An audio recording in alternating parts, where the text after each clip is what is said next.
மிதுன ராசி பலன்கள். ராசியிலே செவ்வாய், 4லே கேது, 10லே ராகு, சனி, புதன், சுக்கிரன், சந்திரன், சூரியன், 12லே குரு.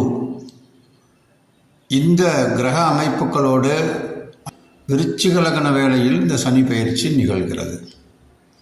அதாவது மிருகசிரீஷம் 3, 4 பாதங்கள், திருவாதிரை, புனர்பூசம் 1, 2, 3 ஆகிய பாதங்கள் என இந்த நட்சத்திரங்களை கொண்ட இந்த மிதுன ராசிக்காரர்கள் பொதுவாக ரொம்ப அதிகமாக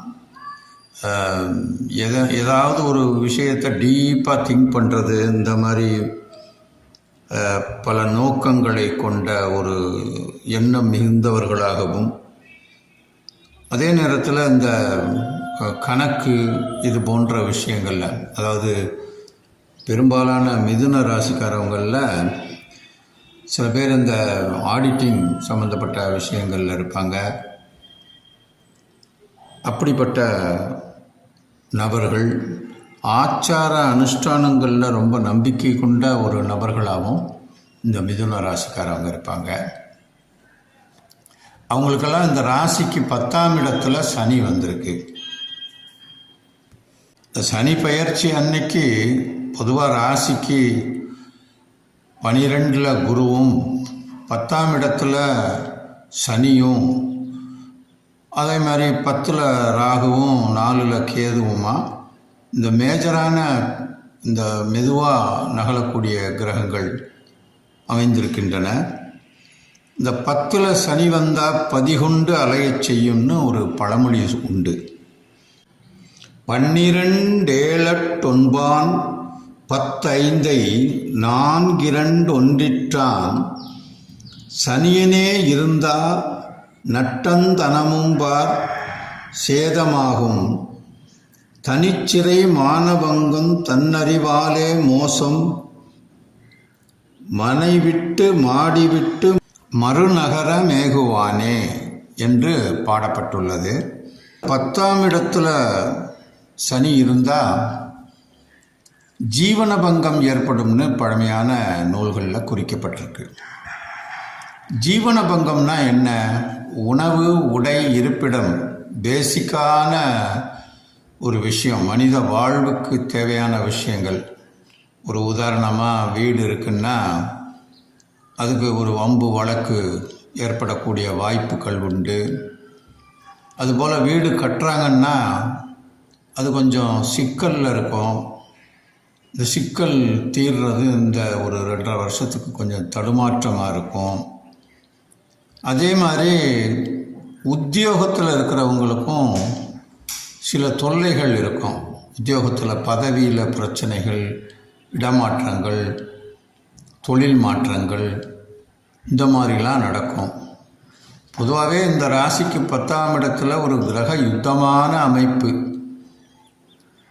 யோகாதிபதி சுக்கிரன் உச்சம் பெற்று குருவோட பரிவர்த்தனை பெற்றிருக்கிறதுனால அவங்களுக்கு ஓரளவுக்கு அந்த என்னதான் பிரச்சனை இருந்தாலும் அதை தாண்டி ஒரு நல்ல முறையில் அந்த தொழில் முன்னேற்றங்களும், இந்த வீடு கட்டக்கூடிய வேலைகள் சில வேலைகளில் தடங்களாக இருந்தாலும் சரியாயிருன்றதை இது மூலமாக தெரிஞ்சுக்கலாம். இந்த வெளிநாட்டில் வேலை பார்க்குறவங்களுக்கெல்லாம் ரொம்ப பெரிய ஒரு மகிழ்ச்சியான செய்தி தான் இந்த முறை இந்த சனி 10ல் இருக்கிறது. ஆனால் ஒரு சில நிகழ்வுகளை பார்க்கும்போது நமக்கு ஒரு பதபதப்பாக இருக்கிற மாதிரியான நிலைகள் வந்தாலும் கூட இந்த ராசிக்காரவங்களுக்கு ஒன்றும் பாதிப்பு ஒன்றும் இல்லை. ஏன்னா அந்த லக்ன வேலையை குரு பார்த்துருது. அதனால் தொழில் ரீதியாக போனவங்களுக்கெல்லாம், வெளிநாட்டுக்கு போகிறவங்களுக்கு நல்ல ஒரு பலனோடு தான் வீடு திரும்புவாங்க. இதை நம்பிக்கையாக நம்ம எடுத்துக்கலாம்.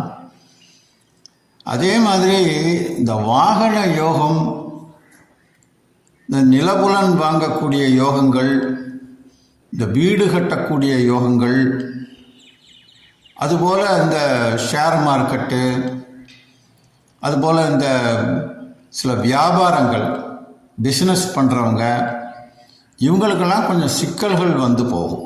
அவ்வப்போது. கொஞ்சம் எச்சரிக்கையோடு இதெல்லாம் கவனத்துடன் கையாண்டால் வெற்றி நிச்சயம். அது மட்டும் இல்லை, திருமண தடை உள்ளவங்க, இந்த வருஷத்தில் திருமண தடை உள்ளவங்களுக்கு இந்த வர ராகு கேது பெயர்ச்சிக்கு பிறகு, அதாவது இந்த ஜூன் மாதத்திற்கு பிறகு அவங்களுக்கு திருமண தடைகள் நீங்கி திருமணம் நிறைவேற வாய்ப்புள்ளது. வெகு நாளாக திருமண தடை உள்ளவங்களுக்கும் இது ஒரு நல்ல செய்தி தான். அது மட்டும் இல்லாமல் புத்திரகாரகனான குருவும் அதே மாதிரி பூர்வ புண்ணிய ஸ்தானாதிபதியும் புத்திர ஸ்தானாதிபதியுமான சுக்கிரனும் பரிவர்த்தனை பெற்று அமைஞ்சிருக்கிறதுனால கட்டாயமாக இந்த மிதுன ராசிக்காரவங்களுக்கு இந்த ஆண்டு கண்டிப்பாக குழந்தை பாக்கியம் உண்டு. அதுலேயும் ஆண் வாரிசே வரக்கூடிய வாய்ப்புகள் உள்ளன. இந்த விளையாட்டுத் துறையில் ஈடுபட்டவங்களுக்கெல்லாம் கொஞ்சம் ஸ்ட்ரகிளிங் இருக்கும். ஆனாலும் அதில் சக்ஸஸ் பண்ணுறதுக்கு முயற்சி செய்தால் வெற்றி அடையலாம். இந்த ராசிக்காரர்கள்